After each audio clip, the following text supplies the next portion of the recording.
Hey everybody, Ian Bremmer here, and a quick take on the back of the Riyadh meeting between the Americans and the Ukrainians. A very different reaction to when President Zelensky was visiting the White House just a week and a bit ago. Here we have Zelensky, emissary, senior delegation meeting with Rubio, Secretary of State, and National Security Advisor Mike Waltz, and coming out with a significant improvement in Ukraine's position. First, an end of the suspension of delivery of U.S. military aid and intelligence provision, which is critical for the Ukrainians being able to continue to defend themselves. And in return, Ukraine and the United States both announcing acceptance of terms for a 30-day, no condition ceasefire, end of the fighting, exactly where it is right now. No territory changes hands, no promises of anything beyond that, no guarantees about NATO, no promises not to join NATO, nothing like that. And now it goes to the Russians. And that is clearly not what the Russians wanted to hear. Now, Zelensky played the cards he doesn't have much better since leaving the White House, saying he would indeed go ahead and sign a critical minerals deal, writing a letter apologizing to the American president for any misunderstandings when they had that meeting together in the Oval Office. But now Zelensky is no longer an obstacle from Trump's perspective on the path to peace. He's accepted Trump's terms. I expect the Europeans will come out and support that 30-day ceasefire in very short order. And the question is for Putin. Now, Putin is, of course, gaining territory. He has momentum. And so he doesn't have an awful lot of interest in accepting an immediate ceasefire right now, especially not with any strings attached to it. I mean, he has all sorts of strings he wants to attach to it. Wants to ensure that Zelensky isn't president, wants to make sure that Ukraine can at no point ever join NATO, has broader conditions in terms of NATO not expanding, of the Americans pulling troops back from their rotations in Poland and the Baltic states.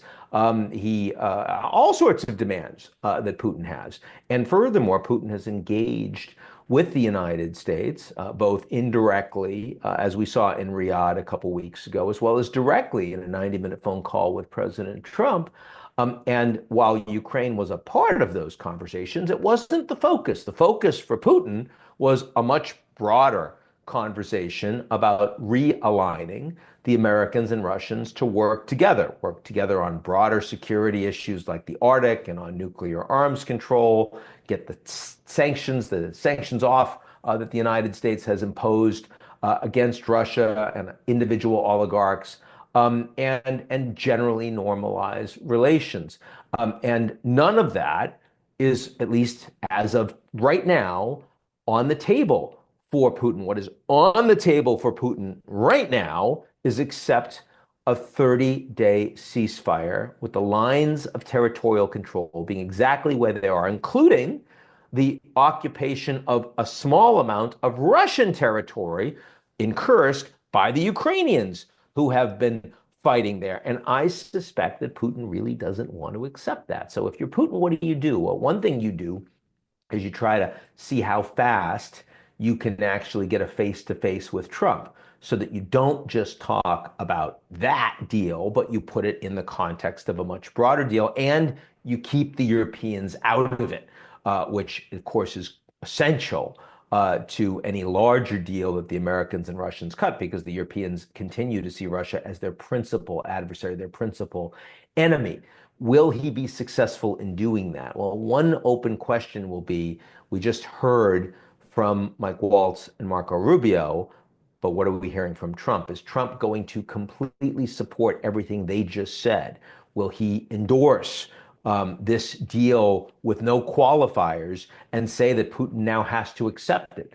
Because if he does, that gives less wiggle room for Putin. If he doesn't, and he talks about how this is a great opportunity and we want to have a better relationship, then it gives Putin a little bit of time. It also allows him to put conditionality on what, as of The Riyadh meeting did not have any conditions. So certainly for those of us following this very closely, a good meeting for the Ukrainians, a relief for the Europeans that felt like they were about to have their guy in Kiev thrown under a bus. There's some rehabilitation that's actually happened, and a very open question for Putin, who is a tough negotiator and has shown no indication heretofore that he is interested in an immediate ceasefire.